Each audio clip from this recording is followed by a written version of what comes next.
128. Coupez du bois avec une feuille de papier. Coupez du bois avec une feuille de papier, vous plaisantez. La plaisanterie est une activité agréable, et l'on s'y soumet volontiers. Mais cette affirmation repose sur une loi physique, l'énergie cinétique emmagasinée par la vitesse. Voici l'expérience, on dispose d'une feuille de papier, et d'un morceau de contreplaqué. La feuille est maintenue solidaire d'un mécanisme en rotation. L'énergie développée vaut E égale à 1/2 de mv2, m, masse de la feuille, v, vitesse de rotation. La masse demeurant constante, l'énergie disponible varie comme la vitesse au carré, le terme v est multiplié par lui-même dans l'expression, si v, 2 égale à 2v, 1, alors E2 égale à 2 fois 2, 4v1.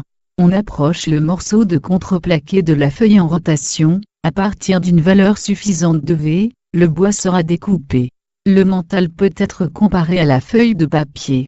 Animé d'une certaine énergie, il donne forme à l'ego et le renforce. Impression, sentiment, réflexion, tout cela résulte d'un mouvement incessant qui imprègne la mémoire, donnant de la substance à la personnalité et l'inscrivant dans le temps. En est-il toujours ainsi? Oui, tant que l'ensemble subit les tourbillonnements du mental.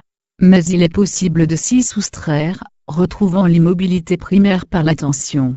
Cette attitude, non seulement n'aboutit pas à une dissolution de la personnalité, mais la perce à jour, reconnaissant son aspect changeant et transitoire.